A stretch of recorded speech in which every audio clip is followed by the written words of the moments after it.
엄마, 나 결혼하고 싶어. 아들이 그렇게 말했다.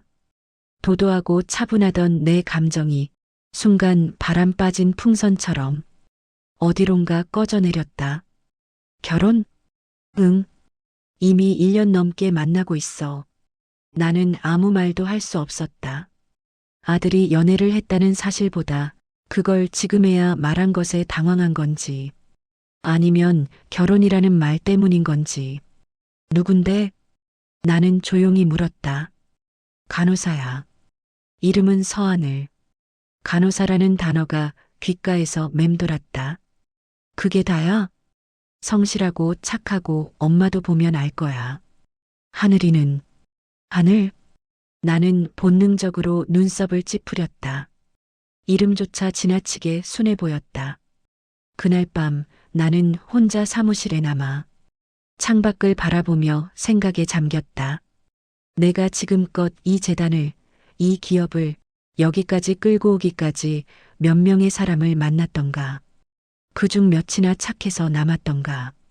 그리고 몇이나 성실해서 끝까지 버텼던가. 없었다. 대부분은 착한 척했고 성실한 척했으며 이용할 수 있을 만큼 나를 이용했다. 서하늘. 내가 그들과 다를 이유가 있을까? 나는 자리에서 일어나 비서에게 전화를 걸었다. 김 비서, 서울 제1요양병원의 서하늘이라는 간호사 정보 좀 알아봐. 내 아들이 결혼하겠다는 사람이야. 지금 당장요? 응, 지금 바로. 그날 밤 나는 노트북 화면에 떠오른 그녀의 사진을 바라보며 오래도록 생각했다. 단정한 외모, 맑은 인상, 학력은 고졸, 부모는 모두 사망, 형제도 친척도 없는 고아. 그녀의 이력서를 닫으며 나는 혼잣말처럼 말했다. 마음이 착한 사람이라고? 그런 사람, 이 세상에 남아있긴 할까? 사람을 보려면 멀리서 보면 안 돼. 내가 늘 해오던 말이다. 나는 사람을 얼굴만 보고 판단하지 않았다. 행동, 말투, 위기 상황에서의 태도, 그리고 남이 안 볼 때의 모습까지.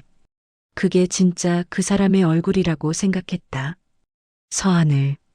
사진만 봐선 판단이 안 섰다. 지금껏 당했던 수많은 착한 사람 코스프레들. 그것들이 떠올라 내 판단을 흐리게 했다.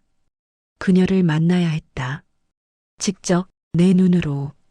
하지만 회장의 신분으로 나타나면 그 순간부터 그녀는 연기를 시작할 것이다. 그래서 나는 한 가지 결심을 했다. 위장 입원. 김 비서의 얼굴은 내 말에 순식간에 창백해졌다. 회장님, 아무리 그래도 직접 입원이라뇨. 병원 쪽에 미리 연락을. 아니, 내가 직접 간다. 병원 측도 모르게. 가명으로. 완전히 위장해서. 그러면 위험할 수도 있습니다. 병원도 경호팀도 회장님을 인지 못하면 그럴수록 더 확실한 정보를 얻을 수 있지. 나는 집무실 서랍 안에 평소 누구도 모르게 보관해둔 간편 복장과 검정색 가발을 꺼냈다. 그리고 아주 조심스럽게 말했다. 딱 일주일이면 돼. 그 안에 모든 걸 판단할 수 있을 거야. 그날 저녁 나는 메이크업 아티스트를 집으로 불렀다. 할아버지처럼 보이게 해주세요. 그녀는 처음엔 농담인 줄 알았지만 내 말투가 진지하다는 걸 알고는 바로 작업에 들어갔다. 2시간 뒤 거울 속에는 주름진 얼굴에 흰 머리카락, 지친 눈빛의 한 노인이 앉아 있었다. 내가 아니었다. 최강식이라는 이름을 가진 고독한 환자 1인이었다. 며칠 뒤 서울 제1요양병원 6층에 무릎 통증으로 입원한 노인 환자 한 명이 들어왔다. 그리고 그를 담당하게 된 간호사 이름은 서하늘. 최강식 어르신, 처음 뵙겠습니다. 저는 간호사 서하늘이에요. 그녀가 문을 열고 들어오며 한 말이다. 미소는 적당했고 인사는 자연스러웠다.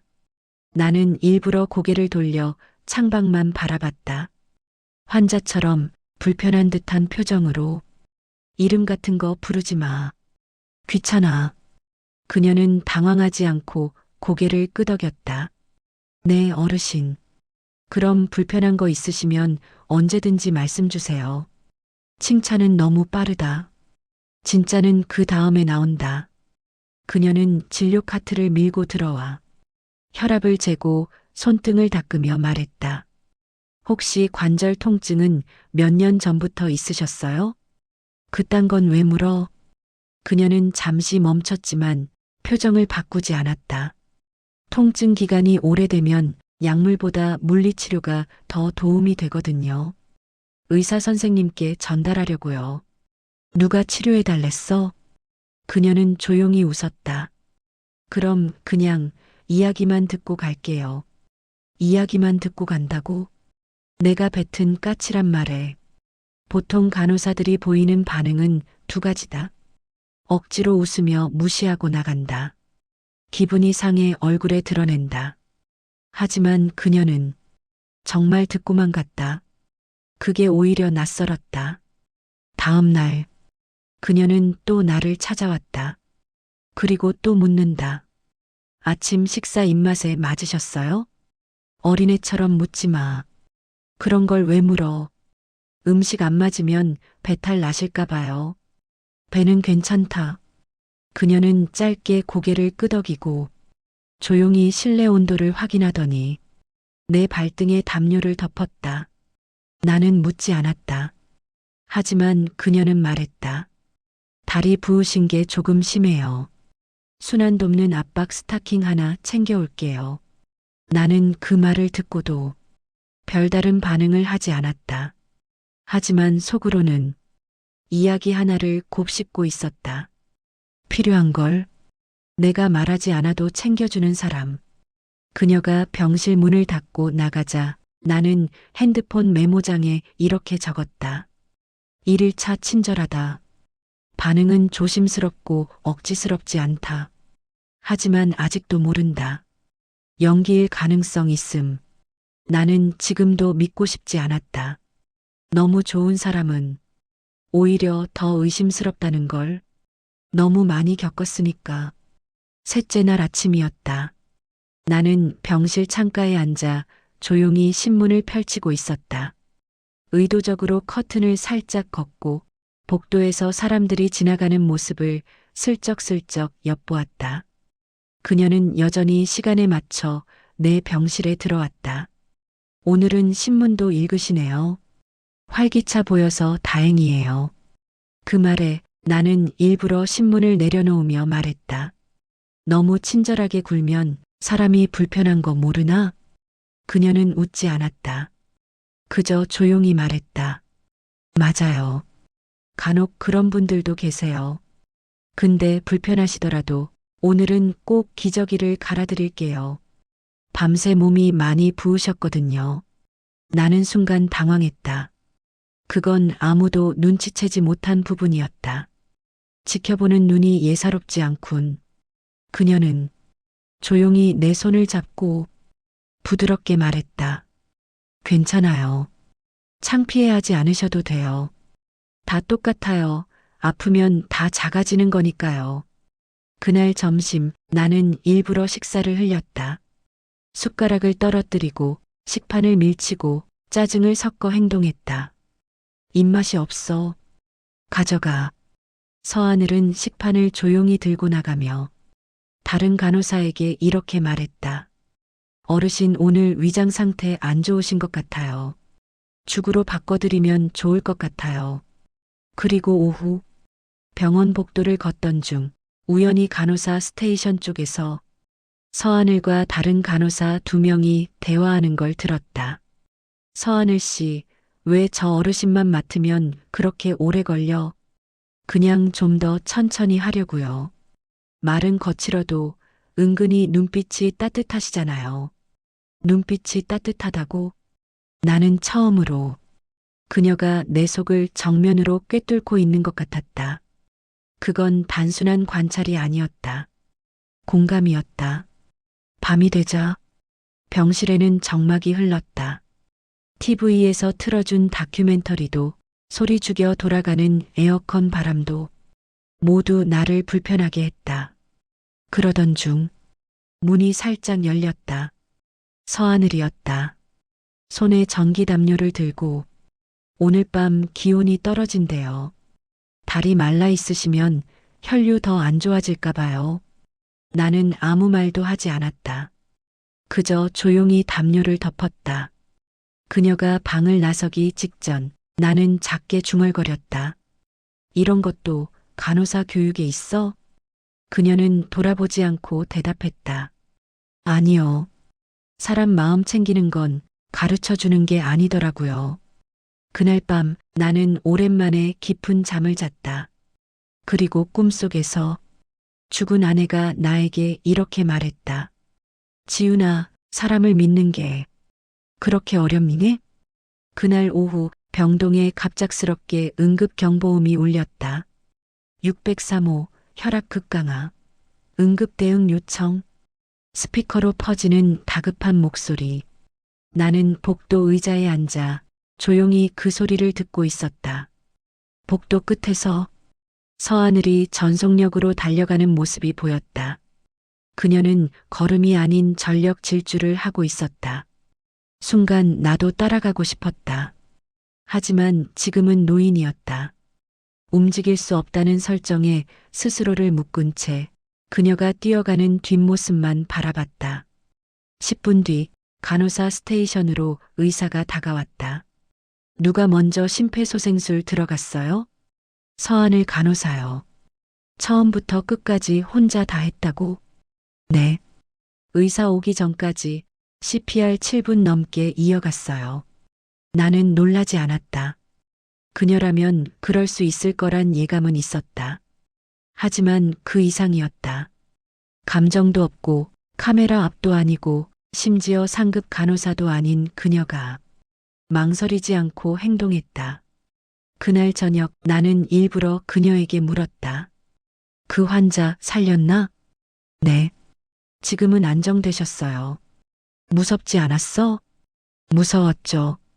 하지만 그건 제 감정이고 환자에게 필요한 건 그게 아니니까요. 나는 고개를 끄덕이며 말했다. 이 병원엔 너 같은 애 많아? 그녀는 웃었다. 슬쩍 피곤한 기색이 섞인 미소였다. 많았으면 좋겠지만 아직은 잘 모르겠어요. 그 말에서 나는 현실을 인정하는 태도와 그럼에도 불구하고 포기하지 않는 마음을 읽었다. 그날 밤 나는 내 방으로 돌아오는 길에 복도에서 조용히 이렇게 말했다. 진짜일지도 모르겠네. 이 아이는 그 간호사 있잖아, 서하늘.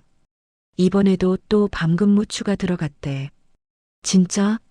벌써 이달에 3번째 아니야? 응. 근데 한 번도 싫은 티 안 내. 그냥 당연하다는 듯이. 나는 병실에서 살짝 문을 열어둔 채 복도 끝 간호사 스테이션의 대화를 들었다. 의도한 건 아니었다. 그냥 조용히 지나가려던 길목에서 자연스럽게 들려온 이야기였다. 예전에 그랬잖아. 응급환자 실려왔을 때 의사보다 먼저 뚫린 혈관 잡은 사람. 맞아. 그 환자 살아났잖아. 그거 영상 자료로 교육도 돌았어. 진짜 어떻게 저렇게 침착할 수 있지? 그러니까. 진짜. 하늘이는 그냥 좀 다르긴 해. 나는 문을 닫고 침대에 앉았다.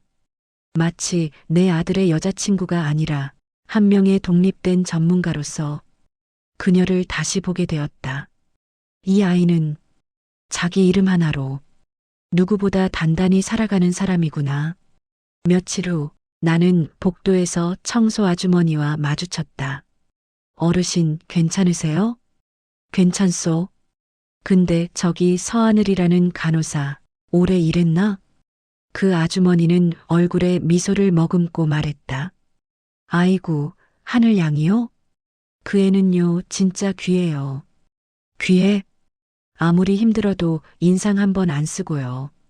환자들 이름 다 외우고 청소하는 우리한테도 꼭 눈 마주치고 인사해요. 나는 그 말에 아무 말도 할 수 없었다. 왜냐면 내가 지금까지 사람을 평가할 때 가장 중요하게 본 요소 중 하나가 자신보다 아래라고 여긴 사람에게 어떻게 대하느냐 였기 때문이다. 그리고 그날 저녁 서하늘은 나에게 따뜻한 차 한 잔을 건넸다. 오늘 밤 기온이 좀 내려간대요. 감기 조심하세요. 나는 차를 받아들고 조용히 물었다. 사람들한테 평판 좋은 거 알아? 그녀는 잠시 머뭇거리다. 고개를 숙였다. 그게 오래가진 않더라고요. 그래도 누군가 기억해주면 그걸로 돼요. 그녀는 진심이었다. 나는 점점 확신하기 시작했다. 이 사람은 내가 알던 어떤 정치인, 기업인보다도 훨씬 더 일관된 선함을 지닌 사람이라는 걸. 그날은 유난히 긴 하루였다. 나는 의무적으로 받은 물리치료도 끝났고 병실에 돌아오자 벌써 해가 지고 있었다. 서하늘은 마지막 라운딩을 마치고 나에게 짧게 인사를 건넸다. 오늘 많이 움직이셨어요. 밤에 종아리 더 안 붓도록 베개 좀 올려드릴게요. 됐다. 나는 짧게 말했지만 그녀는 웃으며 끝까지 담요를 정리했다. 퇴근 시간. 나는 평소와 다르게 살짝 변장을 하고 병원 밖을 나섰다.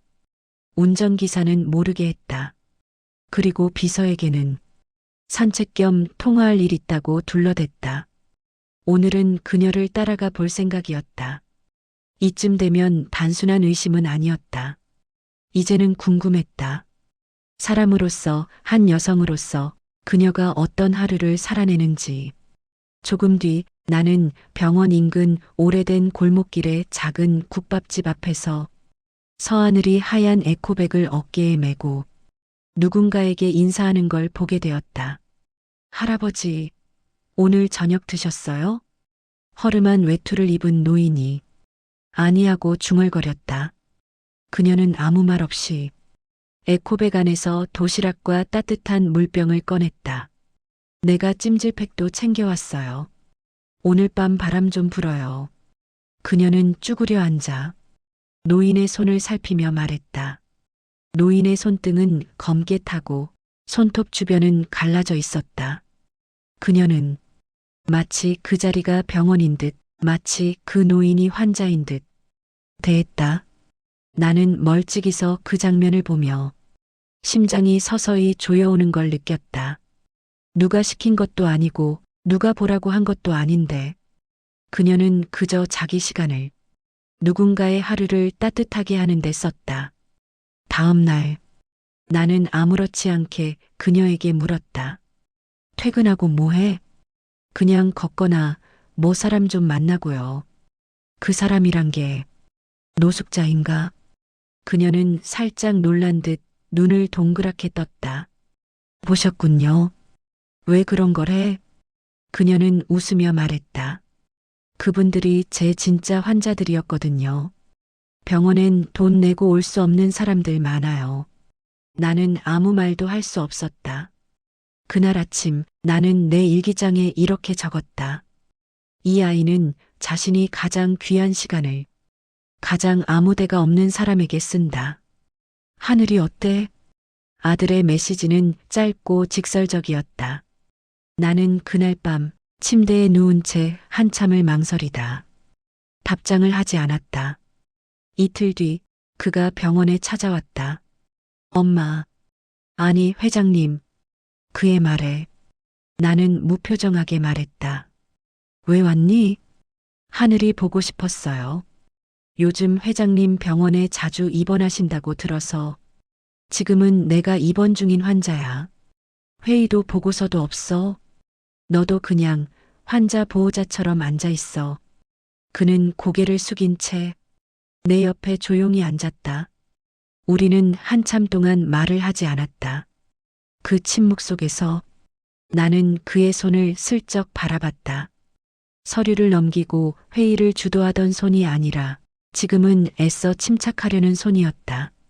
하늘이 그냥 엄마가 생각하시는 그런 애 아니에요. 그럼 어떤 애지? 아무리 힘들어도 자기보다 힘든 사람 먼저 챙기는 사람이에요. 나는 잠시 그의 눈빛을 바라봤다. 그 말은 단순한 연인의 감탄이 아니었다. 그건 믿고 싶은 사람이 아니라 믿게 만든 사람에 대한 확신이었다. 엄마, 제가 결혼을 말한 건 사랑에 빠졌기 때문이 아니라 이 사람과 함께 늙고 싶다고 느꼈기 때문이에요. 그 말에 나는 심장이 멎는 듯 했다. 아들은 내가 아빠에게 했던 말, 내가 사랑했던 사람에게 했던 말, 내가 잃고 후회했던 그 말을 지금 그 아이에게 하고 있었다. 서하늘이 그럴 만한 사람이야? 엄마가 직접 보고 계시잖아요. 나는 조용히 창밖을 바라봤다. 병원 외벽에 붙은 담쟁이 넝쿨이 가을빛으로 물들어가고 있었다. 그리고 내 마음도 서서히 물들고 있었다. 상견례 날, 서울 강남의 고급 한정식 집룸. 조용한 음악과 달그락거리는 도자기 그릇 소리만 가득했다. 나는 단정한 정장을 입고 자리에 앉아 있었다. 옆엔 아들, 맞은편에는 서하늘이 조심스럽게 앉았다. 그녀는 눈을 마주치며 말했다. 처음 뵙겠습니다. 서하늘입니다. 나는 말없이 물을 마셨다. 어색한 공기 속에서 종업원이 조심스럽게 음식을 내왔다. 간호사라고 들었습니다. 처음으로 입을 뗀 건 나였다. 그녀는 고개를 끄덕이며 말했다. 네. 병원에서 5년째 일하고 있습니다. 일이 힘들 텐데 왜 계속하죠? 사람을 살리는 일을. 그만두면 내가 나를 잃을 것 같아서요. 그 말이 누구에게 배운 말이 아니라 오랜 시간 동안 진심으로 쌓인 신념이라는 게 느껴졌다. 나는 조용히 물었다. 그런데 왜 우리 아들하고 결혼하고 싶어요? 그녀는 놀라지 않았다. 잠시 눈을 감고 천천히 말했다. 어머니가 아니었다면 지금의 그 사람은 없을 거예요. 그런 어머니에게 인정받고 싶어요. 그래야 제가 진짜 가족이 된다고 느낄 것 같아요. 그 순간 나는 나도 모르게 손에 힘이 들어가는 걸 느꼈다. 그녀는 사랑한다는 말보다 인정받고 싶다는 말을 먼저 꺼낸 사람이었다. 식사가 끝나갈 무렵 나는 종업원에게 조용히 말했다. 국밥 되나요? 서빙 직원이 놀라 물었다. 회장님, 한정식 코스 중에 없는데요. 괜찮아요. 가장 따뜻한 거면 돼요. 서하늘은 나를 바라봤다. 그녀의 눈에 깜짝 놀란 표정이 떠올랐다. 나는 조용히 말했다. 그날 당신이 건넨 도시락이 국밥 같았어요. 나한테 아주 오래 남더군요. 며칠 뒤 나는 병원에서 퇴원했다. 위장 입원으로 보낸 일주일, 내 인생에서 가장 길고 가장 솔직한 시간이었는지도 모른다. 비서는 문 앞에서 기다리고 있었고 운전기사는 뒷좌석 문을 열어주었다. 차에 오르기 직전 나는 뒤를 돌아봤다. 6층 병동 창문, 서하늘이 창가 너머에서 내게 고개를 숙이고 있었다. 그녀는 몰랐을 것이다. 그 환자가 자신을 바라보고 있었던 회장이었음을, 그리고 동시에 자신을 며느리로 받아들일 엄마였음을. 집무실에 돌아온 나는 의자에 깊이 몸을 묻었다. 그리고 손에 쥐고 있던 서하늘의 사진을 천천히 내려다봤다. 이젠 이 사진을 조사 파일로 볼 이유가 없었다. 이 아이는 진짜다. 나는 비서를 불렀다. 김 비서, 네, 회장님. 주말에 자리를 마련해요. 공식적인 가족 상견례로. 비서는 눈을 동그랗게 떴다. 그 예비 며느리 말씀이신가요? 응. 이제는 예비가 아니라 우리 집의 며느리니까. 그날 저녁 나는 아들과 단둘이 식사를 하며 말했다. 하늘이 말인데. 아들은 숟가락을 멈췄다. 네. 잘 살아라. 그 짧은 말에 아들의 눈시울이 붉어졌다. 그 아이 힘들어도 포기 안 하더라. 네, 정말 그게 하늘이에요. 한 가정의 며느리이기 전에 그 아이는 이미 나한테 한 사람의 사람으로 보였어. 며칠 뒤 나는 조용히 서하늘에게 문자를 보냈다. 우리 밥 한 끼 해요. 이번엔 진짜 국밥집에서. 어르신, 오늘 아침 괜찮으셨어요? 그녀는 다시 병실에 들어오며 그렇게 말했다. 그 순간 나는 이젠 아무 말도 하지 않았다. 다만 한참을 바라보다가 천천히 말을 꺼냈다. 간호사 씨는 부모님 계셔?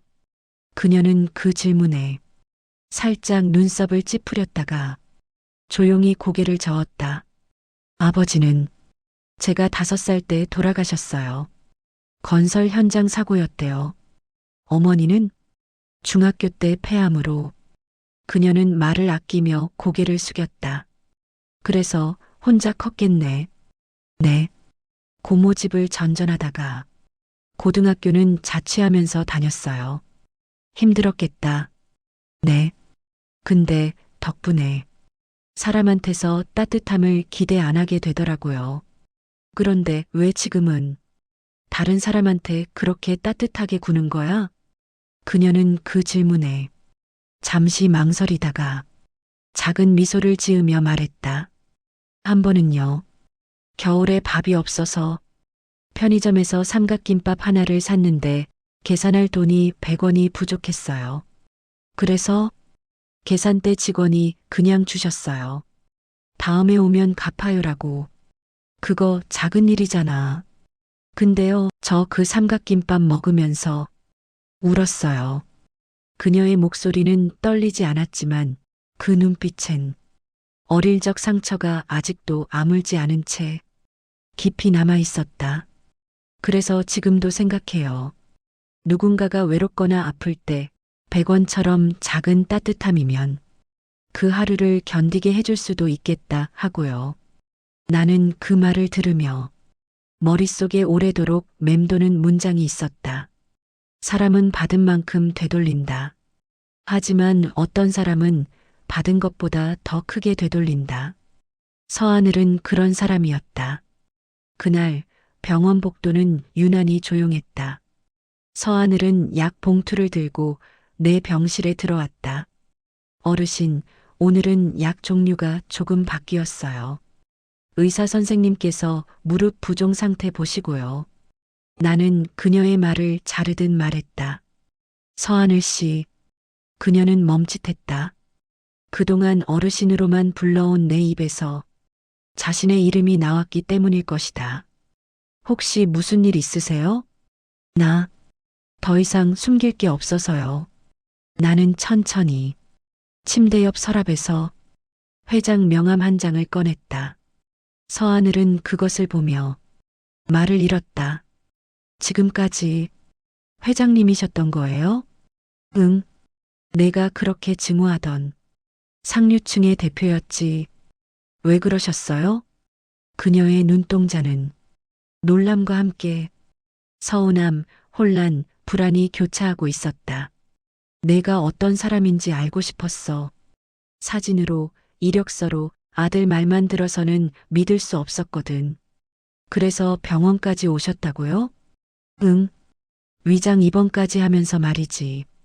그녀는 잠시 침묵했다. 그리고 조용히 말했다. 그래도 저는 진심이었어요. 환자로서든 어르신으로서든. 그 말에 나는 처음으로 그녀 앞에서 고개를 숙였다. 미안해. 사람을 의심하는데 익숙한 나머지 내 마음까지 상처 줬다. 그녀는 고개를 젓지 않았다. 그저 조용히 의자에 앉아 한참을 내 눈을 바라봤다. 그럼 지금은 어떠세요? 나는 한참 생각하다 말했다. 지금은 아들이 왜 너를 사랑하게 됐는지 잘 알 것 같아. 그녀는 그 말을 듣고 작게 웃었다. 그 웃음은 담백하고 진심이었다. 회장님, 이제는 저도 숨기지 않을게요. 저도 한지훈 어르신한테 많이 배웠어요. 정체를 밝힌 후 나는 서하늘을 다시 만났다. 이번엔 병원도 가면도 없었다. 서울 시내 고급 호텔의 커피 라운지. 그녀는 약속 시간보다 10분 먼저 도착해 있었다. 자리에 앉아도 될까요? 이젠 회장님 아닌 이름으로 불러줘요. 어머니는 좀 빠르겠지만 지훈 씨 정도는 어때요? 그녀는 조심스럽게 웃으며 고개를 끄덕였다. 우리는 그날 결혼식 장소, 날짜, 하객 리스트를 나눴다. 비서가 보내준 일정표엔 웨딩 플래너, 드레스 피팅, 언론 대응 계획까지 있었다. 그녀는 조용히 메모를 보다가 잠시 숨을 고르듯 물었다. 회장님 아니 지훈 씨, 혹시 이 모든 절차를 다 공개적으로 진행하실 건가요? 당연하지. 우리 그룹 후계자의 결혼이니까. 그녀는 머뭇거리며 말했다. 그럼 제 과거도 언론에 다 오를 텐데요. 과거, 조부모, 친척들, 고모. 제가 자란 환경이 기사화되면 회장님 쪽에서 불편해 하실까 봐요. 나는 한참 그녀를 바라보다 말했다. 서하늘, 난 내가 어떤 환경에서 자랐든 그걸 바꿔달란 적 없어. 하지만 세상은 바꾸라고 하잖아요. 신분을, 배경을, 이미지를. 그녀의 말은 현실을 너무 잘 알고 있는 사람의 말이었다. 그래서 무섭기도 해요. 회장님을 믿고 싶은데 이 모든 게 제가 감당할 수 있는 세계일까 싶어서요.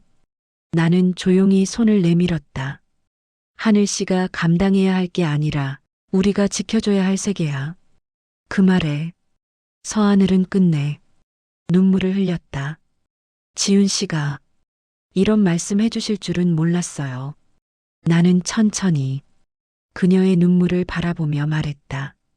이 결혼은 조건이 아니라 믿음으로 하는 거잖아. 결혼 발표가 공식화된 다음 날 인터넷 포털 사이트의 실시간 검색어 1위엔 강신우 약혼자 신상, 서하늘 간호사 출신 재벌가 며느리 같은 키워드가 오르내리고 있었다. 비서는 분주하게 자료를 정리해오고 PR팀은 입장문 초안을 회장실로 올렸다. 나는 조용히 그 문서를 덮고 말했다. 지금 필요한 건 입장문이 아니라 기억문이야. 네. 세상이 떠들어도 우리는 우리가 기억하는 사람을 지켜야 해. 그러나 이건 나 혼자만의 결심으로 끝나지 않았다. 그날 저녁 가족회의가 열렸다. 큰 며느리부터 막내 사촌까지 누구도 그녀를 환영하지 않았다. 어머니, 아무리 그래도 간호사 출신이잖아요. 결혼은 집안과도 연결되는 거고 언론에서 들쑤시면 가족 전체 이미지에 영향 갈 수도 있어요. 나는 조용히 그 자리를 일으켜섰다. 그리고 말했다. 내가 선택한 사람이야. 어머니, 제발. 나는 너희 말 듣고 사람 고르는 나이 아니야. 한참을 침묵하던 큰 며느리가 조용히 말했다. 정말 사랑하시나 봐요. 며느리로서가 아니라 사람으로서. 나는 그 말에 고개를 끄덕였다. 맞아. 내가 사람을 본다는 게 그거야. 직업이나 배경 말고 마음이 얼마나 깊은지. 하지만 가족의 동의가 끝은 아니었다. 그 주 서하늘은 병원 앞에서 기자들에게 쫓기듯 사진을 찍혔다. 재벌가 예비 며느리의 반전 과거, 고아 출신 며느리, 명문가로 들어가다. 그녀는 처음으로 내 앞에서 눈물을 보이며 말했다. 나 그저 사랑받고 싶었던 것뿐인데요. 나는 그녀의 손을 잡았다. 괜찮아. 세상이 뭐라고 해도 내가 서 있는 자리를 줄 수 있어. 그녀는 고개를 끄덕였고 그 순간 우리 사이엔 말이 아닌 묵직한 신뢰가 흘렀다. 결혼식 날 아침, 회장 한지우는 거울 앞에 앉아 자신의 단정한 한복깃을 고르고 있었다. 그녀는 오랜만에 입꼬리가 자연스럽게 올라가는 걸 느꼈다. 이제야 웃을 수 있네.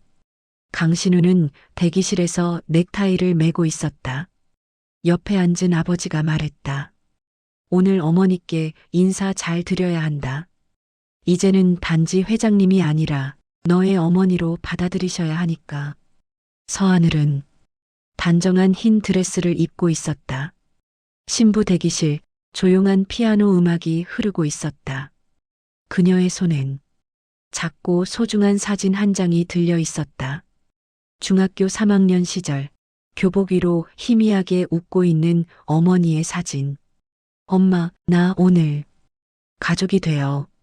결혼식이 시작되자 하객들의 시선이 집중되었다. 하지만 하늘은 오직 한 사람만을 바라봤다.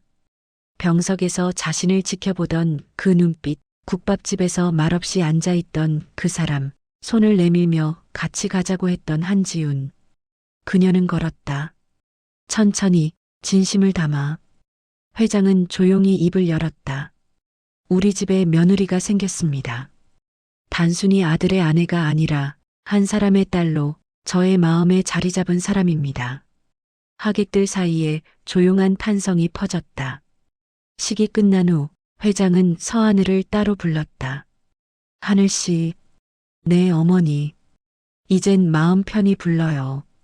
우리 진짜 가족이잖아요. 그 말에 서하늘은 눈가를 적시며 고개를 끄덕였다. 감사합니다. 정말 감사합니다. 그리고 그날 밤 회장은 일기장에 조용히 적었다. 나는 결국 사람을 선택했다. 조건도 명함도 아닌 마음 하나를 보고. 결혼 후 서하늘은 여전히 간호사로 일하고 있었다. 단지 바뀐 것이 있다면 그녀가 퇴근할 때 마중 나오는 사람이 한지훈이라는 점이었다. 오늘도 수고 많았어요, 어머니. 너야말로 고생했지. 밥은 같이 먹어요. 오늘은 제가 끓인 된장찌개 어때요? 그 말에 회장은 웃었다. 국밥보다 맛있으면 인정해 줄게. 그들은 이제 서로의 삶에 스며들어 있었다. 회장은 더 이상 회장이 아닌 누군가의 어머니, 누군가의 친구로 살아갔다. 한 번은 서하늘이 친정 쪽 먼 친척에게 몰래 생활비를 보내다 회장에게 들켰다. 왜 그걸 숨겨? 민망해서요. 가족이라고 말하기도 어려운 사람들인데. 회장은 조용히 말했다. 넌 어떤 사람에게도 내 마음만큼은 내주고 있구나. 시간이 흐르며 회장은 건강이 조금씩 안 좋아졌다. 정기 진료를 받는 날 항상 곁엔 서하늘이 있었다. 결혼하고 딸이 생긴 것 같네. 그 말에 서하늘은 조용히 고개를 숙였다. 저도 엄마가 생긴 것 같아요. 그렇게 계절은 흐르고 그들은 함께 나이 들어갔다. 한지훈의 집무실엔 이제 업무 보고서 대신 손편지가 종종 놓였다. 오늘도 수고하셨어요, 엄마. 당신 덕분에 많은 환자들이 살아가고 있어요. 초겨울, 하늘은 책장 정리를 하다가 오래된 서랍 안에서 회장의 손글씨가 적힌 편지를 발견했다. 투, 하늘에게. 이 편지를 읽고 있다면 난 아마 너보다 먼저 세상을 떠난 모양이구나. 병원에서 너와 처음 만났을 때 난 내가 우리 집에 어울릴까만 생각했단다. 하지만 이젠 안다. 우리 집에 어울려야 했던 건 내가 아니라 우리였다는 걸. 서하늘은 손을 부르르 떨며 그 글을 한자 한자 소중히 읽어내려갔다. 사람은 때때로 겉모습으로 상대를 재단하곤 해. 나 역시 그랬지. 내 마음을 알기까지 너무 많은 시간과 시험을 거쳤으니까. 그런데 너는 단 한순간도 너 자신을 포기한 적이 없었어. 국밥 한 그릇에도 도시락 하나에도 말 한마디에도 따뜻함이 스며 있던 너. 그래서 결국 나는 너를 딸로 받아들이게 됐다. 아니, 사실은 내가 나를 엄마로 만들어준 거지. 서하늘은 끝내 눈물을 참지 못하고 흐느꼈다. 하늘아, 살아가는 동안 수많은 판단과 시선이 너를 흔들겠지만 내가 그랬듯 따뜻함을 지키며 살아가길 바란다. 그게 내가 마지막으로 내게 남기고 싶은 말이야. 사랑한다. 엄마가 서하늘은 편지를 가슴에 품은 채 천천히 창밖을 바라봤다. 하얗게 눈이 내리고 있었다. 이제 나는 혼자가 아니야. 나를 믿어준, 나를 딸로 안아준 한 사람이 있었으니까. 시간이 흘렀다. 회장 한지윤이 세상을 떠난 지 1년. 서하늘은 여전히 병원에서 간호사로 일하고 있었다. 사람들이 그녀를 알아보고 그 재벌가 며느리 맞죠? 라고 속삭이는 순간이 가끔 있었지만 그녀는 언제나 고개를 숙이며 말했다. 전 그냥 간호사예요.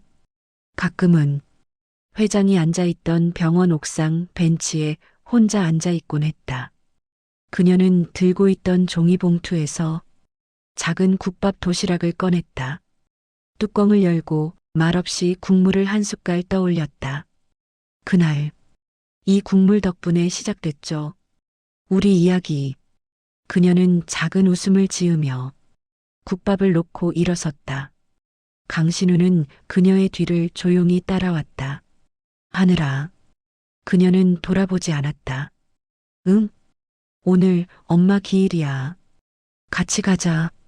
그녀는 잠시 서 있던 걸음을 떼며 말했다. 응. 오늘은 꽃 2개 들고 갈래. 왜 2개?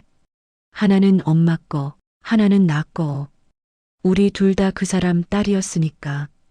차 안에서 흐르던 라디오는 조용히 클래식 음악을 틀어주고 있었다. 그리고 그 음악 사이로 아무 말도 하지 않은 두 사람의 작은 미소만이 남아 있었다.